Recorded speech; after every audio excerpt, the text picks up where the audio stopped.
நண்பர்களே, இன்றைய பதிவில் சொர்க்கம் மற்றும் நரகம் எப்படி இருக்கும் மற்றும் சொர்க்கம் நகரத்தில் யார் யார் இருப்பார்கள் என்பது பற்றி பார்ப்போம். ஒரு பெரியவர் ஒரு கூட்டத்தில் பேசிக் கொண்டிருந்தார். அவர்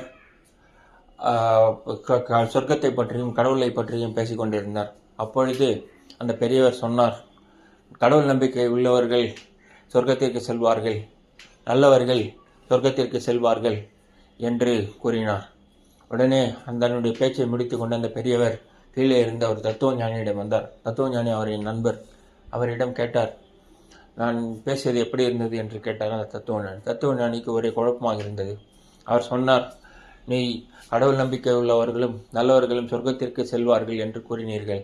இதிலிருந்து நான் கேட்கும் கேள்வி என்னவெனில், ஒருவன் திருடனாக இருந்து கடவுள் நம்பிக்கை இருந்தால்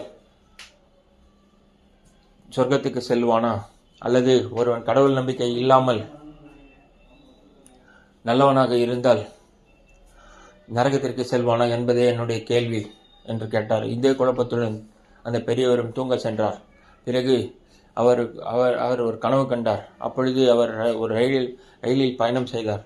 அந்த ரயிலில் பயணம் செய்யும் பொழுது ஒரு எதிரில் உள்ளவரிடம் கேட்டார், நாம் எங்கு சென்று கொண்டிருக்கிறோம்? அவர் சொன்னார், நம் சொர்க்கத்திற்கு சென்று கொண்டிருக்கிறோம் என்று கூறினார். அவர்கள் சொர்க்கத்தில் நுழைந்தார்கள். சொர்க்கத்தில் எங்கும் பாலைவனமாக இருந்தது.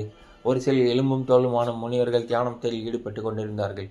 உடனே அந்த சொர்க்கத்தில் இறங்கி அவர் அந்த முனிவர்களிடம் கேட்டார், இங்கு சாக்ரட்டிஸும் கௌதம புத்தரும் இருக்கிறார்களா என்று கேட்டார்.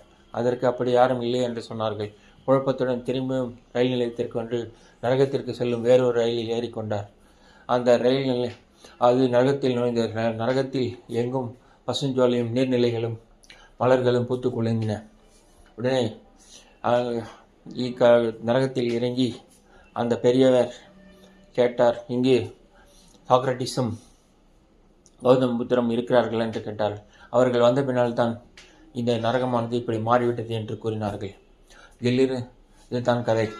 இதிலிருந்து நாம் தெரிந்து கொள்வது என்னவெனில், கடவுள் நம்பிக்கை இல்லாமல் இருந்தாலும் நல்லவர்களாக வாழ்ந்தால் நாம் நரகத்திற்கான நல்ல இடத்தில் மலர்கள் பூத்து கொடுக்கும் இடத்தில் செல்வோம். திருடனாக கடவுள் நம்பிக்கை இருந்து திருடனாக இருந்தால் நாம் சொர்க்கத்திற்கு செல்வோம். இதுதான் உண்மை நம்பிக்கை என்று தோன்றுகிறது.